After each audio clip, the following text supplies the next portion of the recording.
Welcome, David. The floor is yours. Guys, enjoy. Thank you very much. So I'm hearing your introduction, which we didn't record, so I should probably repeat what it was.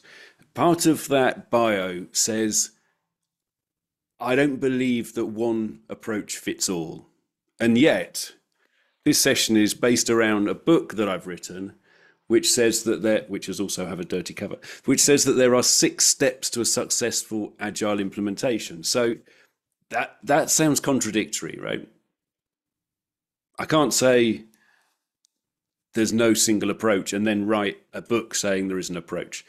And so I just want to set the boundaries for this discussion. I am not saying that this has all of the answers in it. What we're going to talk about today is I am saying that there are 6 steps that if you don't do these things, then you're destined for disaster. I'm not saying that everything is in here that you need to do, right? So it's that way around, because everyone does have a different situation and everyone does have a different need, right?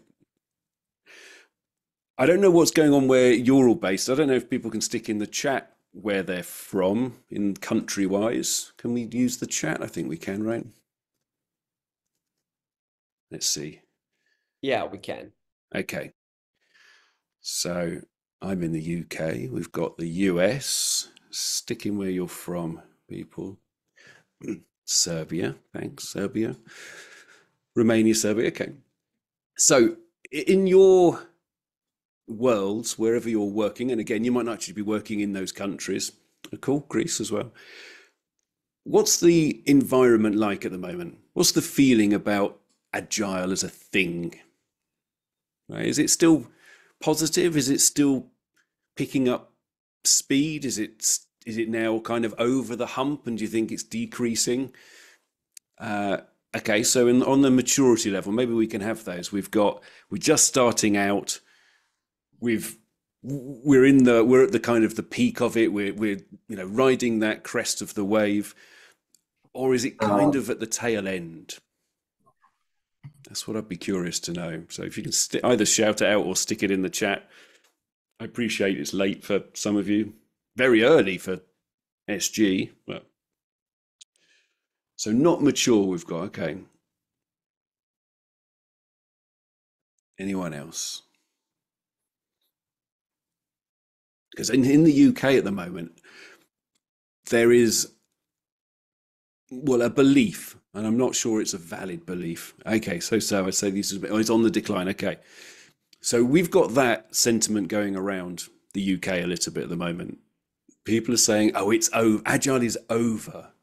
Basically, there's been 2 big companies who have laid off like hundreds of agile coaches, we might call them, or whatever.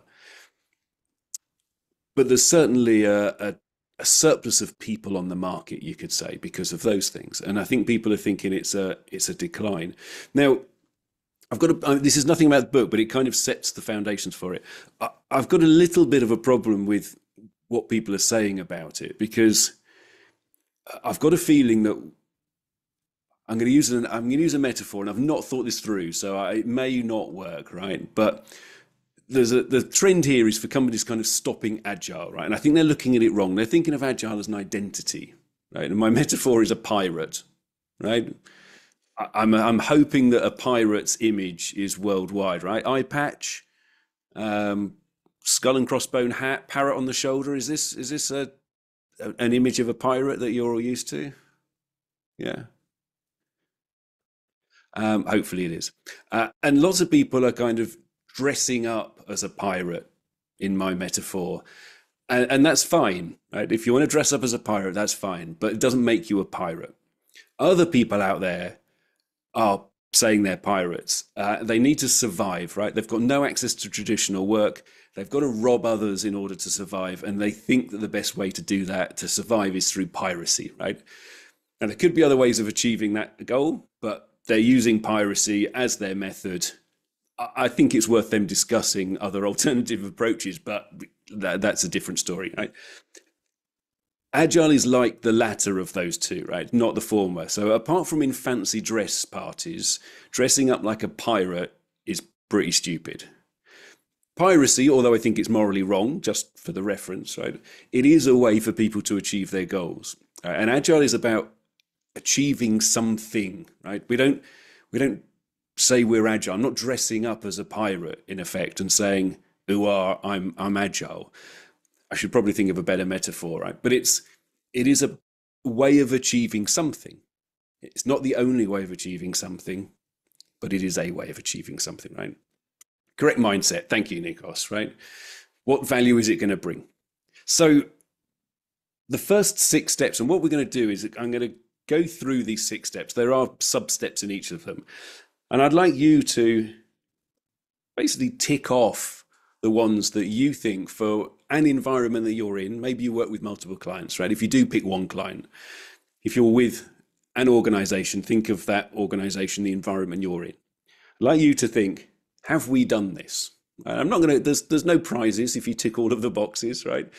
But I'd like you to answer it honestly in your head, right? And then we can have a discussion about some. And what I'd like you to do is, as we go through them, to challenge why they're in this list, right? Why do you think, or why do I think, you're asking David, why does David think these should be in this list?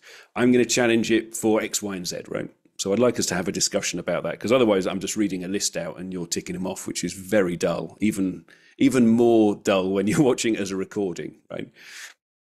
So I've got some visuals. They are literally just screenshots from the book, but the idea is that you can at least, some people like a visualization, right, to look back at. So if I can find it, I will share this with you.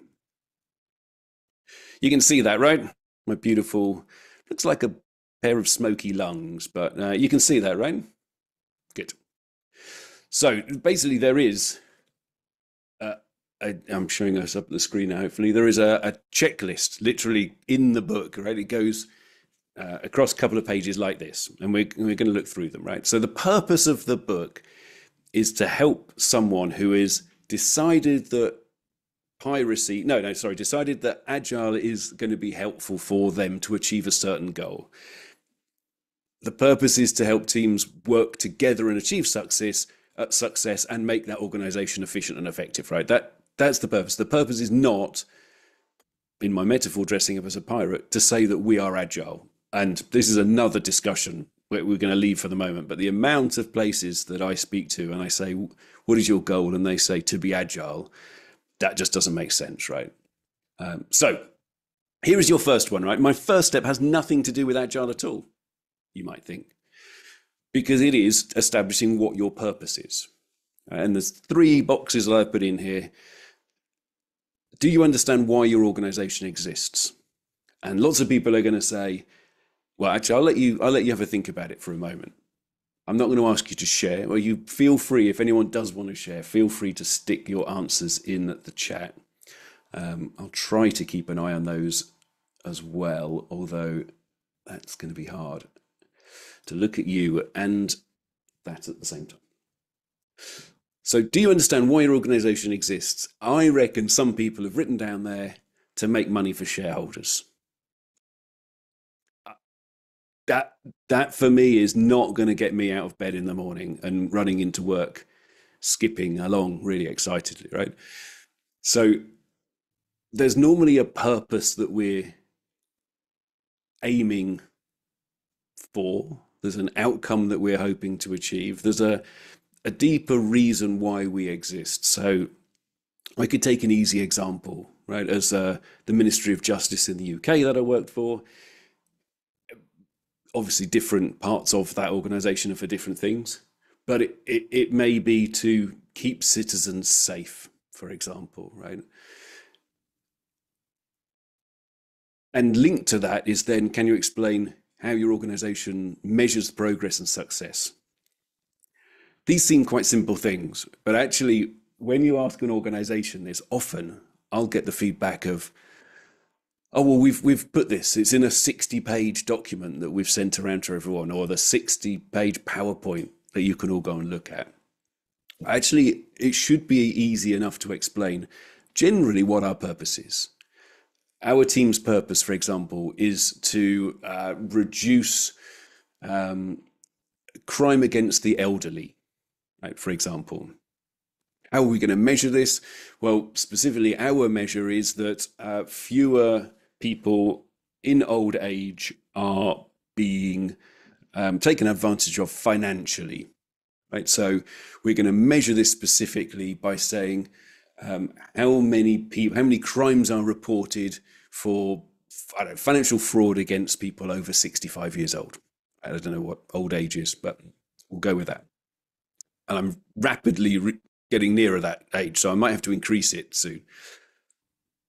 But with these two things, well, we need to understand what the overall purpose is and how we're going to measure progress. That's probably too specific in my example here, but it is probably to, I don't know, make people safer, and we're going to measure that by the amount of crime against people generally, whatever. And the other part of this in this first step is, well, does everyone actually understand that? I don't know, again, how many times I see people, and I'm going to look back at you all here. I go into an organization and people just don't understand it. People don't understand why their organization exists, or they come out with well, it's to make money for our shareholders. So I wonder if anyone here can actually tell me what their purpose of their organization is. Like, why do they exist? Why does that organization exist in the world? There's your challenge. I'm not going to sit here in silence and wait for someone to do it, but if anyone wants to shout it out, feel free. Now, I'm assuming that silence is actually just because you don't want to speak up on a meetup rather than that you don't actually know what it is. But I would challenge you with writing these down or getting someone to clarify what the answer is to those three things. The answer to the first two, really, you need to write down. That hopefully the other one is then yes. It will probably be no. Does everyone know in the organization what the purpose is and how they'll contribute? They probably don't, but you certainly can't do that third one until you've done the first two, right? Okay, we can delve into any of these. I'm hoping that you're going to come up with some questions on some of these. I'll whip through all six, you get an idea about it, and then we can dig into some of them. What I really am hoping for is that you're going to challenge me on loads of stuff, and we're going to have a good discussion about it, because this isn't proposed as the answer, right? I want you to come up with some challenging questions for me, which you can stick in the chat at any point. Okay, second one. Decide what your product or service is. Hopefully these are very common thoughts to you, right? This is coming from a service design side, right? User-centered design, human-centered design, whatever you want to call it. You know, who are the people who are actually wanting something from us? What is the problem that they're having that we're hoping that we can help them solve? And then, importantly, have we actually agreed which are more important than others, right? There is pretty much all of the time too much to do, right? The options that we could do are far more than we're ever going to have the time to do, right? Do you agree? You can never do everything. So someone has to decide what the priority is. And this is another thing that I see all over the place. People saying, oh, we've got this big long list of stuff, but we're doing it all, right? Because everything is shiny and exciting. And so we want to do all of these things, but you can't. And then what you start doing is just start doing lots of things really badly, or people keep getting pulled from one thing to the other, right? So this is my second point, right? Decide on what the priority is of the stuff that you've got in your list, right? Who are you actually trying to solve those problems for? What is the problem you're trying to solve? And which one is going to be done before another problem? Number three, does everyone understand, and what is the focus of each team? Does everyone understand how we're doing stuff? Again, so this is a little bit, I questioned over this one quite a bit, right? Does there need to be an organization-wide shared understanding of approaches, right? Such as what is Agile, what is Scrum? And I decided that there really does, if you're going to use any of these things, because every single part of your system, I'm going to not get into a systems discussion here, but every part of your system is connected to another part in your system. Possibly there might be the odd one that is only connected to bits, but HR or finance, for example, if they don't understand how another team is working, when they come to be involved even a little bit, it's going to cause them a problem because they don't know how this thing works. I'm not saying they have to understand everything in detail, right? But a little bit of a presentation or discussion or someone telling people what the basics are of this thing would help, right? So again, is there an understanding, a shared understanding of generally the stuff that you're using to achieve your goal, right? Have you identified any knowledge gaps and worked out how you're going to fill them? And does every part or does each part of the system understand the overall system? Do they understand how they're working, but also do they understand how the rest of the system is involved in whatever it is they're doing? All right. And I don't know, I'm sure you've had 64 other sessions of this. I'm sure on your YouTube channel there is something about system mapping. If there isn't, head to a TED Talk by Tom Wujek. I don't know if that's how you pronounce his name, Wujec. And he does a great TED Talk on how to make toast. Right? There's an example of how you might do that. Engaging, it's fun, it gets the message across, it's memorable. And every time I've run it, and I must have run it, well, over 50, but probably not 100 times now, no organization or no team or no group, no system has ever said, oh yeah, we all knew that already. They do start by saying that. Their starting point is, we don't need to do this. This is a pointless exercise. At the end of it, there's at least one person who goes, I didn't know that that happened. I knew my little bit of the system. I didn't realize that's what happened later. Right? Now I understand that. Now I get where I fit into this thing. Right? So that's what we're talking about here, getting a shared understanding of what everyone's doing, what I'm meant to be doing, what you're expecting me to do, when you're expecting me to do it by, and me as the team I'm talking about, right, or the department or whatever, what you're hoping to achieve. Also, how does everyone else work in doing things so that I know when I fit into this little part of the system, I get how it's happening or what's happening outside it as well. So far we've got, if I go back, we've got what's the purpose of the organization? What are the solutions or the things, the services, the products that we are hoping to make to achieve those outcomes, right? The purpose. And then the third one is then, how do we fit into that, right? So what are we trying to achieve? What is it hoping to solve, and how are we doing it? Where do I fit into it? The fourth one is then, how am I going to work in order to achieve that thing? And now we're getting into stuff like, well, are we using Agile, right? Is Agile the best way of doing it? Should we actually use a sequential Gantt chart, right? Gantt charts are fine. I've got nothing against Gantt charts in the right place. And I would certainly don't think everything should be made in an Agile way. It just doesn't make sense, right? So have we agreed how we're going to work? Have the other parts of the organization also agreed how it makes sense for us all to work together? Have we talked about the best ways to do this, right? Tools, for example. I had to mention tools at some point, right? Often step 4.2, if we want to call it this, about which tools we're going to use. Sometimes organizations put that as, this is step number 1, right? I'm not going to badmouth Jira, right? But I've heard the phrase before in a number of places when I've asked, what have you done so far? Their starting point is, we've implemented Jira, right? That's not a starting point. That we should be using the tool to achieve something, right? And does everyone have that buy? Do we all agree that this is the best way that we should approach doing this? Well, number 5, let's do it. Let's get that stuff working. This is where lots of us spend our time, right? We're with the teams. Let's get them doing this thing. Let's help them implement this stuff. Like, how do we implement WIP limits? What should our WIP limit be? How do we create a suitable product roadmap, whatever it is, right? What skills are missing? And then really importantly, the third one on here is, are we releasing stuff?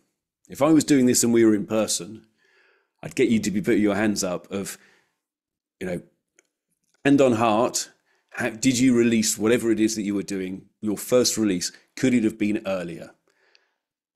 Normally people are saying yes, it could have been earlier, right?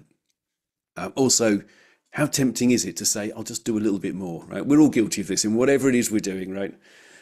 Writing a book even. Oh, well, I could do a little bit more before I publish. Let's just do a little bit more. Right? Well, we don't get feedback that way, right? And if Agile is primed in order to get feedback so that we get a better end result, we get that outcome, then why are we not releasing earlier? Right, I'm going to crack through this because I want to get us talking about them. So number 6 is then, well, let's review what we do, right? The 12th principle of the Agile Manifesto, if we want to quote that as we've got Agile in our group name here. So are we releasing stuff and looking back at that thing that we've done? Are we reviewing how we've done it? Are we looking at whether the organization is achieving those goals that we talked about in number 1? Are we identifying and communicating what is happening to everybody? Right? It doesn't just have to be within the organization there. And is everyone improving, right? So across all those different levels, our way of working, the thing we're doing, the organization as a whole, looking at our purpose. So that's it for, I've told you, you don't need to buy the book now, right? Because we've gone through it. The book does break each of those down and say, okay, if you've not put a tick against some of these things, go to that chapter of the book and think, okay, how could I do it? I've got some suggestions in there about how you do it. But what I'd like us to talk about today is whether you think any of those boxes that I've presented to you, or even the steps, maybe one of the whole step isn't needed. But which one of those do you think doesn't need to be done? Or what have I missed out? What other thing also needs to be done? I would argue that all of these steps need to be done in order. I was going to say for an Agile implementation to succeed, but actually for anything to succeed. Like even if you took it down to a kid's birthday party, all right, you might need to change some of the terms here, right? But anything we do, does that not need all of these things? So I don't know if I've got anything in the comments here. Make money is the first reason. Make an impact and give back to community in return. Maybe making money is. I'll give you that.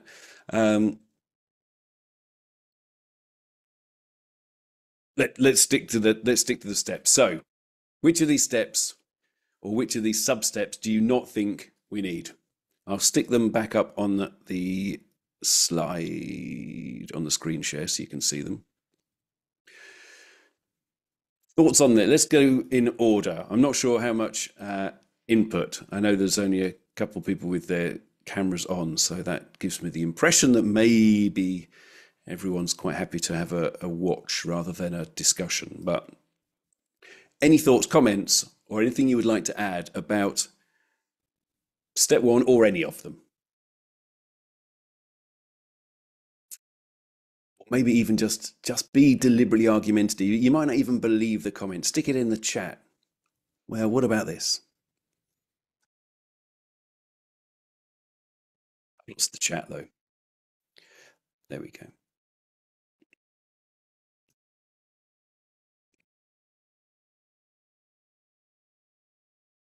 I don't understand, by the way, one of the early things of W.L. Gore. Was that Al Gore?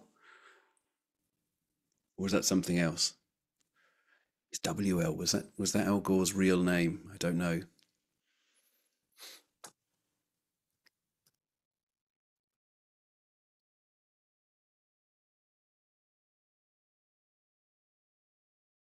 Okay, thank you. Oh, Anna, I'm not sure if I'm pronouncing your name correctly. Apologies. One is a great way to build organizational culture, at least. Yes, let's play the devil's advocate. All 6 steps are a matter of common sense. I totally agree with you. Okay, we're gonna take these in order. Thank you for starting to write stuff in. So 1 is a great way to build organizational culture, at least. I mean, surely that's got to be a fundamental part, right? If we don't know what we're doing or why we're doing it, that just doesn't make any sense at all. Feel we're going to have to pick up Igor's "This is common sense." I really want to get a poll of some sort. Can we do a poll on this, Alexander? We do a poll of, I'm not sure. do you know why your organization exists? And can you explain how that's measured in terms of progress? Because I don't think it's as common. Or, well, actually, Igor, I should maybe clarify. Are you saying it's common sense, but it doesn't get done? Or are you saying surely this is common sense and it happens everywhere? Well, I have no idea whether it happens everywhere. I mean, I would expect that to, be present in every organization. I mean, how would you how would you have an organization without that kind of context, So Okay. So you're happy that, and I don't mean to pick on you, feel free to tell me to go no, away. listen, I mean, my experience is I mostly had the chance to run my own companies, mostly startups. So it's a different kind of a beast. Never had the chance to enter a bigger organization where Okay. I need to conduct a change or something like that. So, when you start working on a product, I mean, the first step obviously is, what's your North Star? I mean, what's your vision? Mm, So it's cool. it's it's a Well, kind of a top-down approach. and I'm not going to make you answer this, but of course, there's the big difference if you're a one person company, because you then might understand, although some people don't, and I'm taking this away from you, Igor, I'm not leveling this at you, but even people when they work on their own still don't understand why they actually exist. But certainly when someone has, I don't know, a small business with maybe the one person who set it up and then they hire another nine people, that those other nine people don't understand why the organization exists. So you saying that, or someone saying that they are the owner of the company, I'd expect you to know, number one, I'm alarmed at how few people, even when they're that one person organization, like, how do I measure progress for my business? Right? Is it just how much money I earn? I don't think it is, right? It's not how many books I sell. It's not. And so actually, what is that North Star for a lot of Well, organizations? Of it's it's course, it's we need to survive, right? And financially. yeah, but Sorry, it, go it on. it's it, it's a matter of establishing proper KPIs, right? It is. And obviously it depends on kind of business. Yeah. I So I want mean, to come and work with you, Igor. That's what I want to do because you sound like you've got it sorted. no, no, not really. I mean, we are talking about, purpose. If we rise that to like a philosophical level, who knows what's his own purpose of life? Ah, So I mean, it's a complicated thing, right? But I mean, if nothing else, the healthy approach would be to have a kind of a vision for the company. So let's call that the purpose. I don't know. yeah. And let's definitely not get into existentialist philosophy, Yeah. Igor, as to what's our purpose of life. Can we go to Olga and see Olga's got a hand up? So, Olga, talk to us. Hi there. Sorry for not Hello. enabling the video, and I wanted to remain silent, but it's impossible. It's too tempting. Well, I'm Good. a small business owner, and I'm that one woman show company. And for my own purposes, I perfectly know how to organize because I always work with other big companies, and I wanted to comment on all three um, steps how you mentioned it in your slide. My experience is totally different, but I have to mention that it's totally different if you're working for companies that are from Europe, and it's totally different when you're working with local companies in Serbia, for example, or Balkans. They have their own mentality, which is totally different because I think the first question, if you can bring up the slide again, Yeah, just sure. like a reminder. Um, the first thing, I think that at least in Serbia, but not only in Serbia, I worked for Czech companies, I even worked for UK company. Every department thinks that they exist only for themselves. and that they are most important. So in my experience, I had most troubles to make all the departments realize that they are a part of a bigger, thing, a bigger System. structure. Yeah, system, because Yeah. they are unapologetic about it. They're like, it's like even though the departments that are not actually earning money, like they're not sales, for example, or marketing, they're not bringing any revenue, they think they're is equally important as like sales, which is mostly they're mostly important because they bring in the revenue, and they do measure it. The only KPI is ROI, so return of investment, as far as I'm concerned, and that can be manifested through different things, and this is where our job comes in.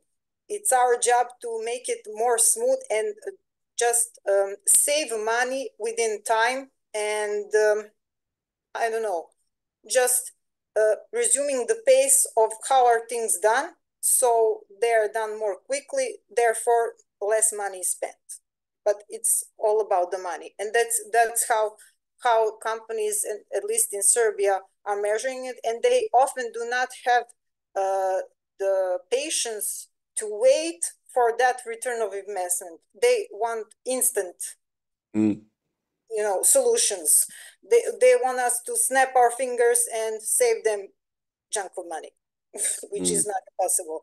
So I think the first thing before all of your steps here is not who is what and who is where and why they exist, but we need to explain to them the way the process works in order for us to do the task for them and do them that kind of, it's not a favor, but do them a favor of saving that money, and to no matter who, because even managers, general directors, chief of operations, and a simple salesman guy, they all think the same. I want a solution now.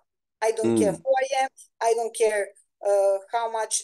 They always say, I don't care how much time you need, just do it. But they do care how much time actually we need it.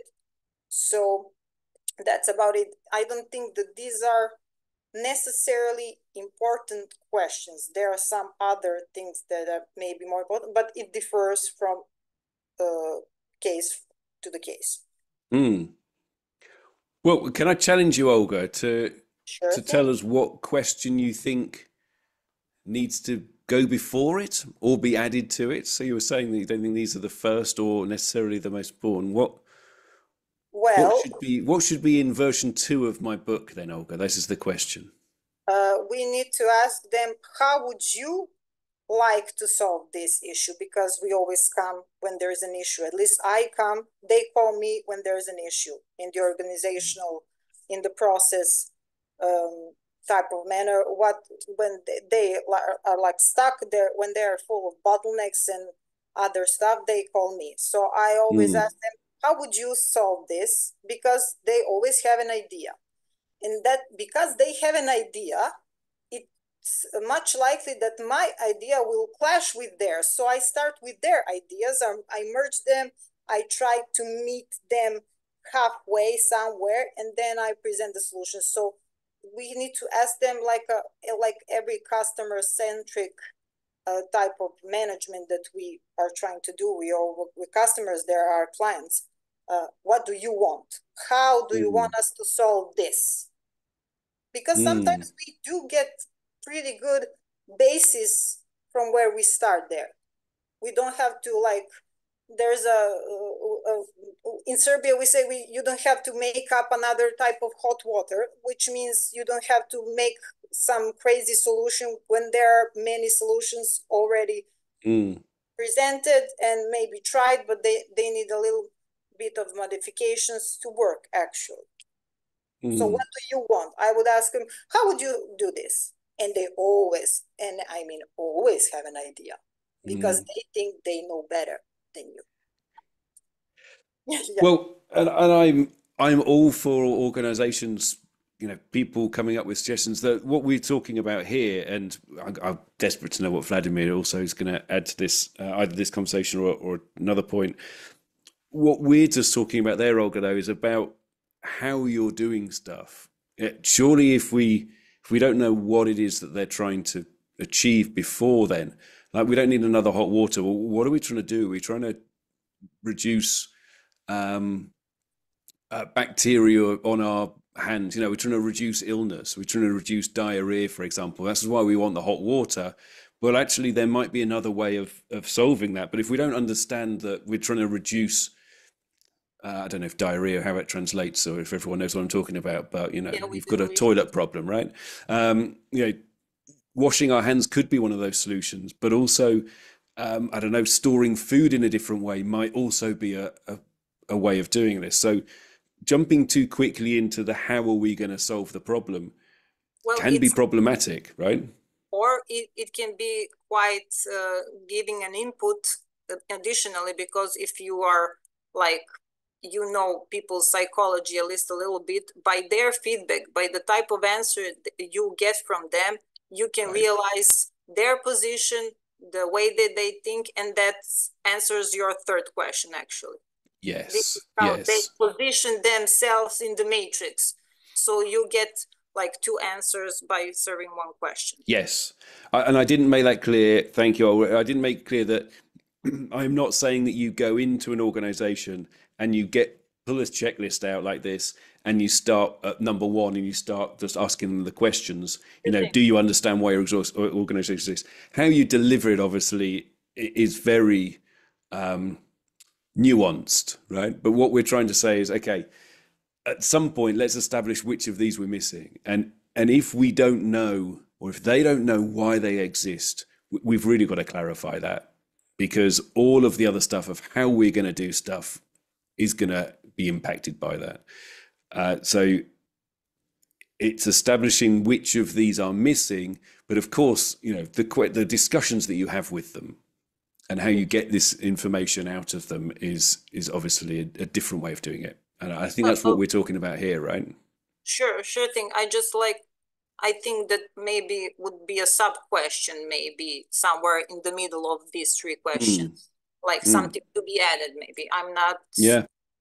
How do you think? The idea I'm just like adding. Maybe it would be useful and give an answer to some more questions that you might ask later, but you get the answers right away. At least that's how I do it. That's my. Well, also, if they're asking you to come and solve it and they've got an idea about how you do it, you can just ask them, right? And then repeat it back later. Job done. Thanks for the money.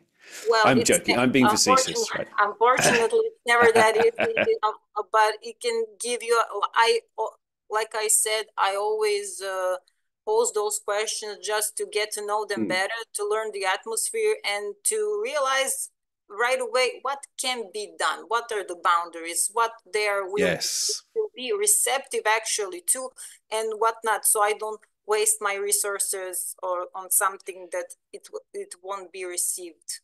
Yes, the boundaries is a great point. Oh, yes. What boundaries do we have in this? I'm going to pause us for this. Thank you for that, Olga. I've scribbled something down, even though I can just watch the recording later. I don't know why I'm writing stuff down. Vladimir, this is your moment. Thank you. I hope your hand doesn't got too achy by having it up so long. No, it's okay. Hi, everyone. I'm just going to be super short with this. So I came from like my background is I worked in a couple of corporations and then I moved on to smaller companies. And there is a huge difference like that kind of covers all 3 points in this first topic. And that is like, do you understand why our organization exists? And I think a lot of organizations start with their vision, mission, like with their purpose. And it very fast, it goes sideways in exchange for money. And that's what my comment in the chat is like a lot of organizations are measuring wrong things, because I'm going to give, yes, profit is like everybody wants profit, right? That's understandable. But like that cannot be your primary focus and primary purpose. Profit is a consequence basically of the thing that you're doing. I may be coming with a over idealistic mindset, right? But your purpose is like depending on what company is doing, of course. If it is to help people, your first your Northern Star metric should be how many people have we helped, and not how much money have we earned from those people, right? The money should be a consequence of your purpose and you being successful in achieving your purpose. And with that, like for third topic is third point, however you call it, and this, like in bigger organization, that is sadly kind of lost in a lot of departments, teams.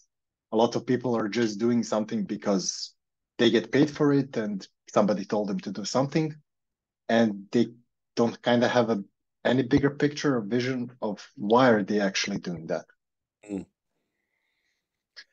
Well, and some people, thank you, Vladimir. Some people, there's so many things that I want to unpack from that. Some people don't actually want to be in a self-organizing workplace, right? I think we've got into this habit where we think that self-organizing is what everybody wants, right? We should all be self-organizing. You hear this being thrown around in loads of organizations. We all want to be self-organizing teams. Some people just want to go to work, be told what to do it, and go home. Not everyone wants to be in a self-organizing team. Of course, we might argue that, well, a high-performing team is one that is self-organizing. Well, that's just tough because not everyone wants to be self-organizing, right? That's a fact. I know, and I know this because I've run into people, a fair few people, who don't want to be self-organizing. So it's a bit of an assumption that we make, I think, as well. But even those people benefit from understanding why the organization is. And I'm so with you. I don't think it is idealistic to say that actually it's not all about earning money. Of course, being profitable has to happen for an organization to exist, whether that is being funded by a private resource or whatever. But no one is going to want to work for someone if it's just about we're here to make money. Okay, there are exceptions there. I've just thought about the world of finance. There are some people who actually just want to make money for themselves and everyone else. But it's motivationally, then what you're going to have, if it's about making money for me, then we're just going to have individual focus and we're going to have those dysfunctions, right? That's going to be a horrendous place to work because everyone is just looking out for themselves. Even if it's a pyramid scheme, so like they're only helping someone else so that they can be rewarded. That is not going to have a unified workplace. So money aside, we'll assume that we also want to have money for these things, or at least enough to run, even if we're a government organization. But what is the other purpose of why we exist? Igor, I presume I'm pronouncing your name correct, but please tell me if I'm not. Anyone? Yeah. Igor is a usual villain. Yeah, yours is easier. I was meaning anyone else as well if I mispronounce. But you probably had a chance to hear that name pronounced already on multiple occasions, if nothing else by watching James Bond movies or something like that. So nevertheless, Agile methodology is there primarily to optimize the value delivery. I mean, you would probably agree with me, maybe not. And if you are I'm happy with that as one of the benefits, yes. Yeah. And if you're talking about, let's say, saving money and optimizing processes in an organization with the aim of having that KPI optimized as soon as possible, I don't think the Agile approach is the best approach for that purpose, because I mean Agile is good if you want to tap into, let's say, into something which can by delivering more value bring more money to you, right? But not necessarily optimize the process itself so it's cheaper. So I mean these are I would say these are like conflicting priorities. I mean, if you want to save money, I wouldn't say that Agile is the obvious choice for you. But if you want to find out how to deliver value to your, let's say, customer client in an let's call it optimal manner. I mean, I don't know what optimal in this case would actually mean. Then the Agile approach makes sense. I mean, there is the evidence-based management, right? I mean, the whole package around it. So yeah, in everything is about optimization at the end of the day. And if you ever dealt with the mathematics of optimization, there is something which is called the greedy algorithm. So where you chase the local optimum. So the first thing that you see, and I mean, as I think that Olga talked about it. In the case of companies here in the local markets, where the primary motive is to earn as much as possible in the shortest amount of time, they're all practically driven by that kind of greedy algorithm. How can I save and earn in the shortest amount of time? Which is, I mean, I had the chance to work with both European companies. Like for 5 years, I had a collaboration with a German company, but I also had a chance to work with the US-based startups.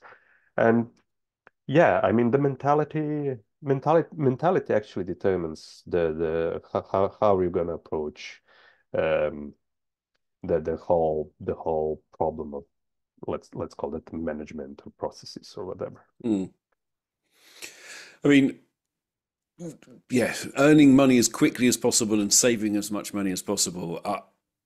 I'm not buying. I'm agreeing with you, and then I'm not buying in that that's a sweet marriage for an agile approach.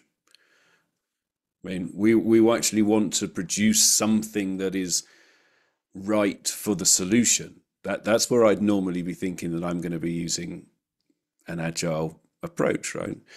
Again, we often mix lean in with these things, and then we start talking about reduction of waste and stuff. So we tend to mix lean and agile together, although they have the same grandparent of Toyota. That there is a difference in those, right?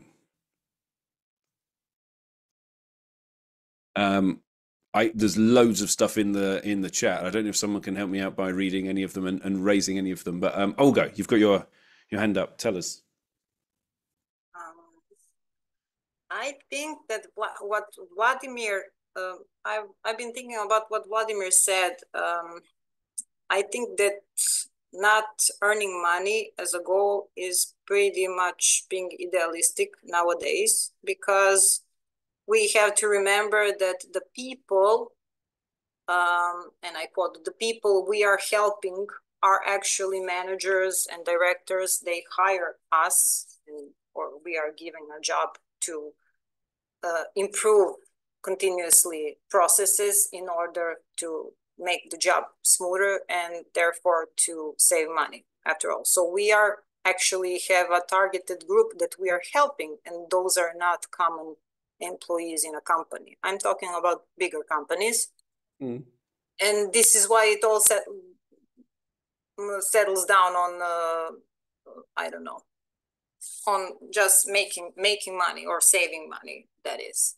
But in smaller startups or in some departments in big companies, there is a pretty good placement of Agile when you support and improve processes with which those common employees work.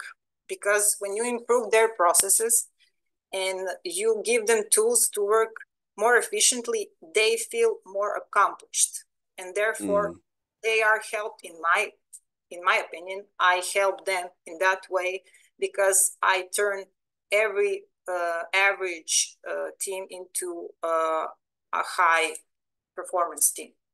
This is the only way you can make a high performance team. So if there are teams that don't want to like self-discipline or self-organize, they don't have to. This is why they have us. We can organize them and put some kind of path for them, which you click here, you click there, and you do this, and you're improving your process, and you're improving your speed and your efficiency right away. And I'm making you, for example, I worked for a big cyber security company in sales department, customer care, and we went through. I was a part of high performance team, and we went through a transition by lean methodology to improve our processes, and the impact was great. And after that, having that we improved all our processes and we became even better team, it's self-accomplishing. And this is a currency you can make to feel those employees satisfied, not just money. That's the part where they feel like they reached a goal every day. They reached higher and higher targets. Yeah. So and we go back to people like Dan Pink, right, and his drive. But I mean, he didn't create this, right? But it's he's popularized it with, we've got autonomy, mastery, purpose. We've got to have something that is above money, right? Giving people more money is not a motivator, right? No. For some extent it does, right? We need a certain amount of money, and it's the same principle as like if you give a fish to a man, you will feed him for a day. If you teach him how to fish, you will ensure his future in a better way. So and you ruin a great business opportunity. Why would you give him a fishing rod? But anyway, I'm joking there. So money is sometimes like the fish. Just throwing money on something would not have the same impact as teaching people how to work better, how to improve themselves. I didn't heard about Agile. Like I didn't woke up one day and ask myself, I should start studying Agile. No, I was introduced by other project managers, and that is how I learned that self-improving and time and process improvement all around in my personal life and my business life will be very beneficial for me. Yes, we've certainly jumped beyond the first step, because now we're talking about how do I improve, and Vladimir's put some other thoughts in the comments which I've just seen as well. Improvement is a very subjective word. Improving our process so that we are faster, and let's say our train service, right? I can now get from where I live in Oxford to London. I can get there in 35 minutes. It used to be 50 minutes, then it was 45, right? That's a constant improvement. And if someone was in that team getting people from A to B and quicker, that's a great thing. But also my experience is a different matter, right? If that's a quick journey, it's got quicker, but I have to stand up every single time I get on that train, and there's an argument between two people nearly every journey, right? Is that better? And so, and I'm not looking for an answer on this from anyone, but what is our goal in terms of what we're trying to achieve and this goes into step 6, I think. This is about us improving our ways of working or improving the product.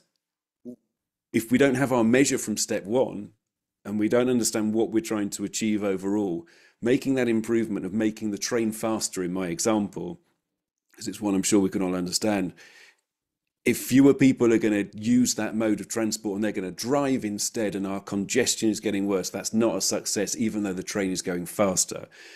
So it would be very, what's the word I'm looking for? Generalization to say that lean is about making things, the flow of things smoother, and Agile about making things achieve the outcome that we're trying to do, right? But I think there is a difference here of what the team is trying to do as opposed to what the organization is trying to do. And the one response I've got from people who are saying, well, actually it is about making money. That is what the organization wants. How well is Agile working in that environment? That's the question for anyone who's thinking that. Well, actually, it's about making money. People are just going there to make money. Why, for a start, is anyone talking about Agile in that environment? And there are many reasons why, but what is the purpose? That sounds like we're doing something ahead of actually thinking about what our purpose is. Our purpose is to make as much money as possible. Okay, so what is Agile going to give us? That's my question on that one. Because there are different organizations around, right? Go back to my piracy. That's a different example, right? Quality, yes. I think we're there now. Start talking about quality, right? I think that's where I'm also going with that. Like, I feel we've missed loads of stuff. We've got intrinsic versus extrinsic motivation. It depends on the type and size of the organization. The vision of the CEO and the leadership is different than the lower rank employees in big companies. That's part of what that third point in step one of actually, does everyone understand what, sorry, the step one, does everyone understand what it is and how they fit into it? I think, Vladimir, you've summed up what I was trying to say earlier. Common sense is not common practice. Again, if you've ticked off all of these things, like, tell me where you are. I want to come and work there, because that sounds like a heavenly place to work. Now, remember, this is not everything that you need, right? Olga, for example, you've brought up some stuff that, yes, that also needs to be done. I suppose what I'm trying to offer is a warning of, if this stuff is not established, I recommend that you have the discussion about it. Maybe it is clear to some people. Maybe it's clear to everyone. But what I find generally in coaching and in the Agile world and in business generally is that we often think we know the answer to stuff. So I spend most of my time in coaching. I'm doing a bizarre doctorate in the use of humor in coaching. But people come to a coaching session, for example, forgetting Agile, right? We're not talking about that. We're talking about a general coaching session where someone wants to improve something or change their life. And the thing they bring is often not the actual thing they're trying to change, right? A simple example might be, I'm unhappy at work, I want to get a new job, right? And so if we just followed down that route and talked about that new job, they'd probably look for another job, right? But actually the problem is, it's not just the job. They're actually feeling unsatisfied, right? I don't feel like I'm actually making the most of myself in this world. Right? It's actually the problem. The job is just an example of one of those things. But we're not digging deep enough into the actual problem. And this is what I'm trying to do with this stuff, is to actually have the conversation, right? Maybe there, and I would love to hear from people if you think there's things that maybe I've not dug enough deeper into the situation. But those are the kind of questions I'm trying to get people to have. And I would love, like, wherever you are in your organization, have one of these a week, right? Or one of them a month at your community of practice or whatever you do, to talk to each other.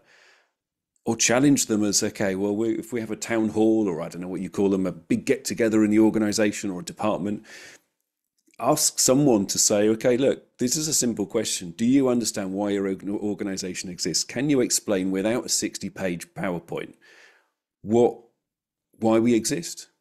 And if it's to, we just want to generate profit, okay, that's fine. You have that as your goal, but then I'm going to think of ways to actually cut costs or make profit.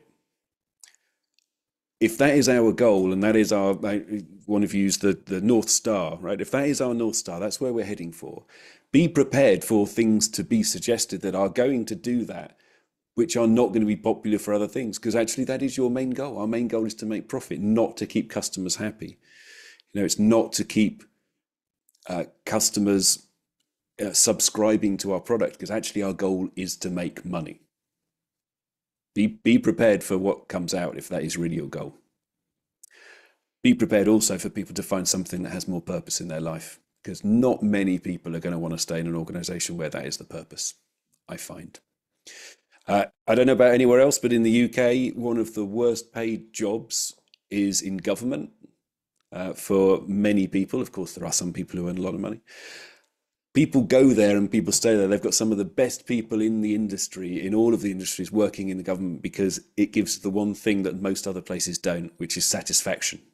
You go home and you feel you've made a difference in the day. Right? So that counters lots of these arguments here of actually it's all about money. Well, you're probably not going to get the best people working there if that's the case. I feel like I'm preaching now. I'm more trying to throw the challenge into the mix and get people just questioning what they're doing. I don't want to make you unhappy at work. I'm hoping that you actually can go and find the answers to these things and actually go, you know what, we're missing that bit out, and we'd benefit from having that, rather than going, oh goodness, my organization doesn't do any of this stuff, I'm going to look for another job, right? That's not what I'm hoping to achieve here today. What are your thoughts? Does anyone feel that, and I'm not going to attack you or anything, does anyone feel that they've got all of the steps ticked? Or does anyone need a cuddle if they've got none of the steps ticked? We can't give you a real cuddle, but we can all kind of give you some sympathy online. Does anyone want to lay on my psychiatrist's couch and tell us how they're feeling?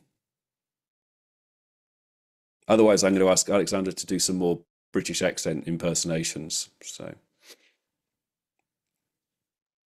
So speak now, very quiet and very, very fast.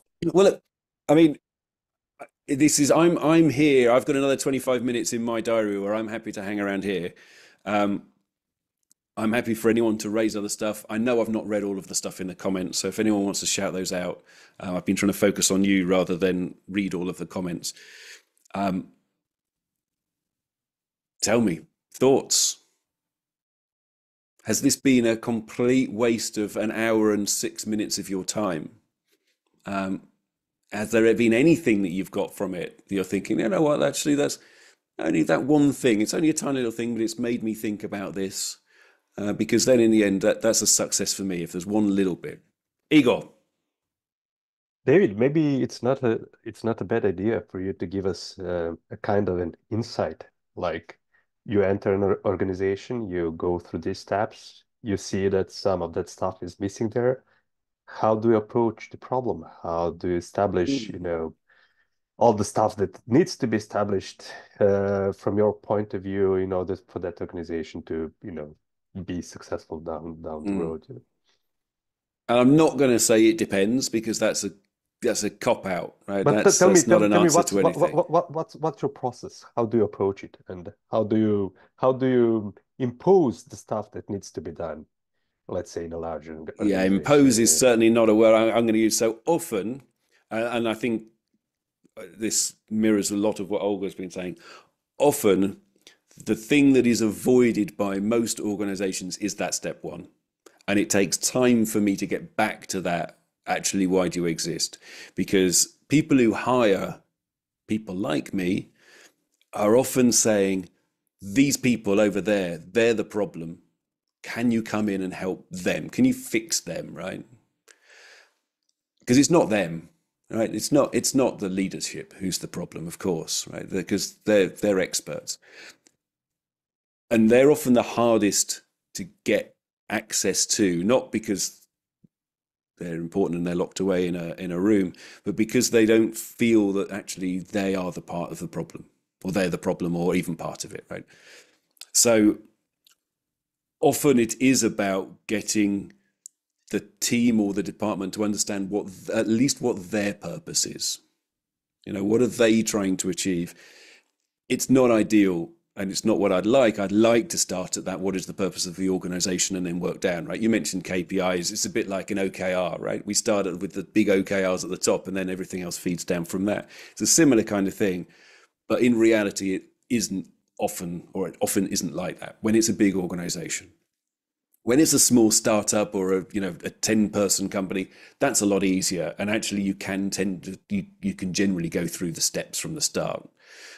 Someone is often in that smaller organization also willing to actually say what the organization's purpose is, because they believe it, right? It's there in their soul. They're not just a CEO who's been brought in. They came up with this idea, right? In that kind of thing. So I feel the harder one is to look at that big organization, and that's where you then do have, and this is why people like Olga and I earn our money, because it's that working out, okay, I truly believe that this stuff we need to discuss at some point, right? If we're not doing it from step one, can we do it from step two? Can we do it from, where do we start here? If we're starting at step 5, which is implementing the ways of working, we've not had a discussion about why this is an approach, we're going to have problems, right? And I think the further down that list that you start at, the bigger problems you're going to have, right? If they're already doing something and they've not actually talked about why they're doing it, what the best approach is, does everyone understand how we're doing it? What's the solution that we're bringing to this problem? What's the problem someone's having, and why do we exist? That's a recipe for disaster. And sometimes you've got to have that difficult discussion with people. Sometimes you've got to be unpopular. Sometimes you get thrown out because you've asked that question. Then you've got the challenge, right, Igor, of saying, well, do I just want to take the money and just keep quiet and just go through the motion? Which I suspect is what's happened in some of those places that are now saying, we're getting rid of all of our agile coaches. I don't mean to upset anyone who's in that situation. But, have the value hasn't been realized, obviously. And otherwise they wouldn't be getting rid of people. So what else could we have done? I feel like I'm judging them now. I'm not. There's lots of places that are doing that. So I don't know if I answered it, Igor. I don't want to sidestep. I don't want to be a politician. Right? Where I'm not answering the question. I'm hoping that I have given some kind of answer. Have I? Well, I mean, you've shared your perspective. That's for sure. Okay. Yeah, I don't know to what extent you can be practical about it. Like when I enter a company, I do this, and that, and if I if I encounter such situation, how do I resolve it and stuff like that. But I think it would be too much to ask from you in this short amount of time. Yeah, I suppose having guts, but sometimes you just have to actually say, look, I need you to do this. I mean, I'm thinking back to one place specifically. I'm not going to name them, but they were really not telling people what the purpose was, what they wanted. And you are then going to get people who go off and decide themselves, okay, this is what I'm going to work towards. And if that doesn't marry up with the leadership's idea of what they're looking for, then that's when you have problems, right? And if you're seeing that there's a disconnect between what the teams or the departments are doing and what leadership is thinking that they want, and sometimes that's what we've got to stand up and say, look, I don't think they've got the direction that they need, or I'm worried that they don't have the direction that they need. Maybe it's less judgmental, right? If I may, Nikos had a great point here. Like in big organizations, that they're trying to achieve some sort of agile organization. It's like very common thing. They want to organize like bottom level of company, but they want to keep top of the company as is, which is, I've never seen it done successfully. So my question for you, as somebody who is doing basically that, and you're called to do like to reorganize companies, how would you approach that when they say, oh, change them, transition them, we are golden here? But from that standpoint, like it's absolutely not true. Like you need to change leadership as well. Well, then there's loads of discussions about things like complexity belief. I don't know if you've come across Cynefin, right, from Dave Snowden, but those things of, okay, which environment are we in? Are we in one that's predictable? Are we in one that's complex and unknown and uncertain? Because I've, again, seen places, I might be identifying who they are. If people are listening to this and they were there, they're going to know who I'm talking about, but who are also saying, yes, we believe in unpredictability and uncertainty, and we want you to be agile because we want you to test stuff and, innovate and come up with stuff. But then on the other hand, they also have a change board where if you want to change your plans that you've submitted before, you've got to go and explain why you're changing. Well, those two things don't add up, right? They're contradictory stuff.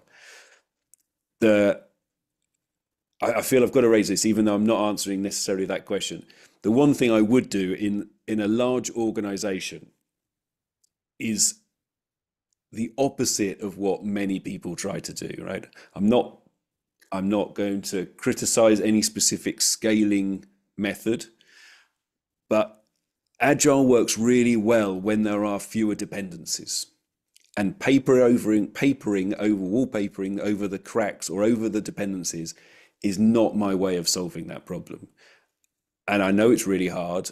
and I know some people say it's impossible in certain organizations, but if you've got dependency upon dependency upon dependency upon dependency, that's got waterfall Gantt charts written all over it. I don't see how you're going to scale an agile environment in a massive organization if you are full of dependencies.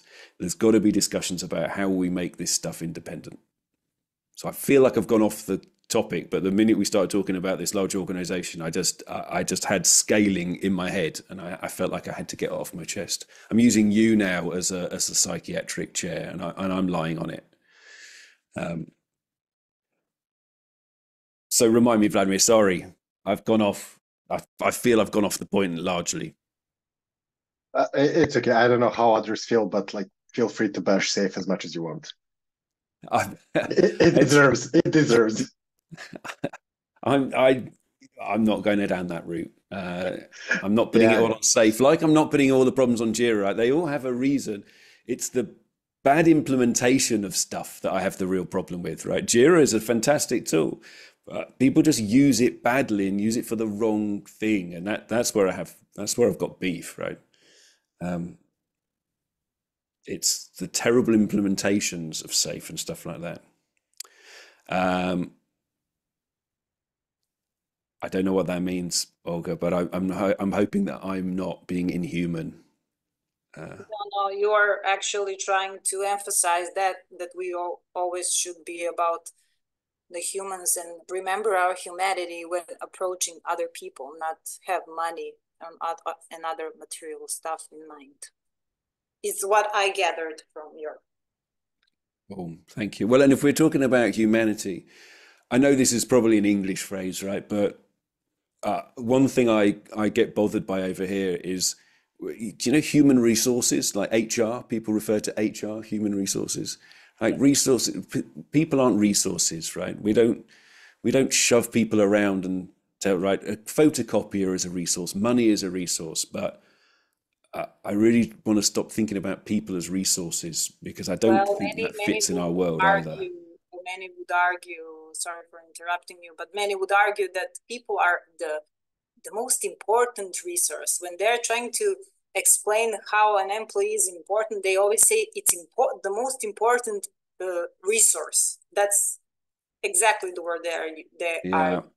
I feel it's quite dehumanizing, really. I'm not a resource, right? I'm a person. But anyway, sorry, I've taken this into a different route now. Maybe this is another one, Alexander, for another meetup. Are humans resources? There we go. I've given you a topic for another meetup. Sorry, that was totally standing on a soapbox there trying to preach, and I shouldn't have done that. I don't know, I pictured it like, well, remember your humanity, like Mufasa and Simba, remember who you are, and that other kind of stuff. It's like in that voice. Okay, I like that. Well, and one thing if I may suggest this, if you've not seen a stage show of The Lion King, like a real live performance, it's amazing. Right? If you can go to a cinema and even see one that like they sometimes like project them in, don't they? Like they take a film and they show the cinema. It's amazing. So as you've mentioned Lion King there, Olga, that's a little shout out. It's awesome. Right. What else? Alexander, I feel like I should come back to you, and because hopefully you've been looking at the chat. Is there anything that we've avoided? What I hate on these things, I go to a meetup and someone's basically got something to preach. Right. The one thing I'm preaching, I suppose, is ask questions and actually try and challenge stuff. Right. This is meant as a challenger and as a bit of a disruptor, if anything, to try and get people talking. What I hate is when someone comes on and they avoid the question, right? They avoid I don't like the phrase elephant in the room, but you know what I mean if I use it. So is there anything that someone feels has not been touched on here? Because I'm here to learn as much as anyone else. So tell me, Alexander. Go on, Igor. Yeah, I assume we are already approaching the end. So maybe for like the last 10 or 15 minutes, give us a successful story. Like, and then if it is successful, you can use the company name or whatnot. So you entered the company and you've applied all your knowledge, and at the end of the day, I mean they went to to the shiny part of the road. So how An like utopia. what's like the happy path? Did you ever in your professional career had a chance to, you know, observe something that would be like a perfectly happy path? Like you've entered the company, they've listened to you, and you know, in a matter of a few months or a year, they've completely changed, you know, became super successful or whatnot, you know. Well, I won't be naming anyone because I haven't got their permission in advance, so I will keep my client confidentiality. Oh, yeah, you're going to miss the golden nugget that I'm about to deliver now. The easy answer there is there's certainly no single place I'd say that I have worked with that has become a nirvana and the angels are singing and the birds are flying around and everything is perfect, because I don't believe that's ever going to happen. I don't believe any organization is ever going to be perfect. There's certainly examples where they've had a massive difference, and I'm certainly not putting this at me that I've created this, because again, I don't believe that anyone goes in and coaches or mentors or even teaches and they're responsible for it. The people who did the stuff, they were the ones that were successful on this. Ones that have sprung to mind straight away is two organizations, one government agency, one retail company, let's say, were both doing far too much. They had too much going on and they hadn't prioritized what they were doing. Anything that was shiny, well, with the retailer, they had a shiny new idea. I don't know whether it was an app or something else, and it just got started. The other one was a government agency, and that was where people were suffering for various reasons. And of course, that was a really hard one to do. And there was a hospital as well, which was a similar situation to the government. They were doing too many things. They didn't have enough people. They didn't have enough resources as well as people to do all of the things they wanted to do. They wanted to do them because they were helping people. They were saving lives, you know, and if they stopped one of these projects, they were basically acknowledging that they were going to leave that group of people to suffer, right? They had to choose one over the other. It was, I believe, Sophie's Choice, the film, right? We're choosing one child over the other. But if they were going to make a difference in one of those areas, they had to pick one. They had to cut down the amount of stuff they were doing. I feel that my involvement there of getting them to acknowledge that and actually make a decision on what it was that they were going to focus on, although a really hard decision, I'm going to take that as a successful conversation in at least 3 places, because they weren't doing anything very well. And they were then losing people as well. So they had fewer people because they just couldn't organize, right? People were being pulled by 2 different people. It was a really toxic environment in some of them. And at least by saying, this is our priority, then this, then this, then this, it gave people a chance to actually feel they were moving towards stuff. So really hard discussions to have.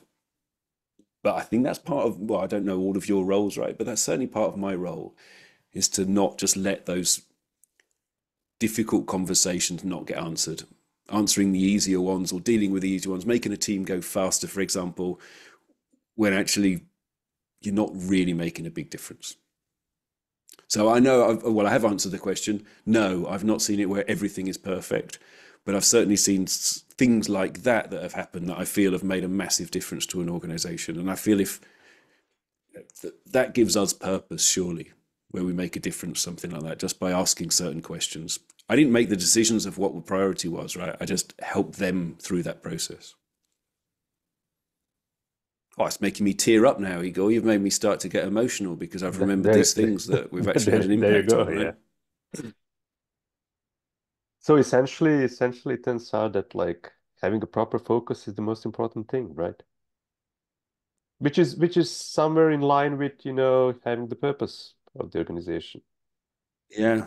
I do think they all trickle down. They are kind of like a pyramid, I suppose, some of these steps. But yeah, we can't do everything, right? I think we said this early on, right? We can't do everything. I've got a massive list.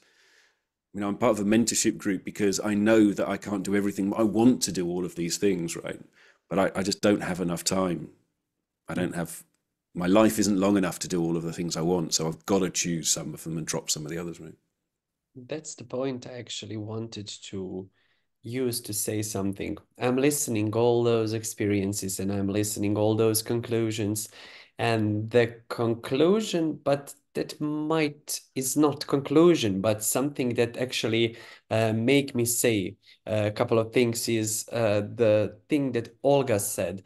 And now you, David. I can't do all things. I would like to do all things, but I don't have life so long to do all these things. And believe it or not, that's a topic that I'm dealing with myself these days, that I cannot do everything. And when I back to a past and see similar situations, you know what is conclusion? The conclusion is I did only things that made me happy. And maybe it's not place, maybe it's not time, but this is Lean Coffee. We speak totally honestly and totally free.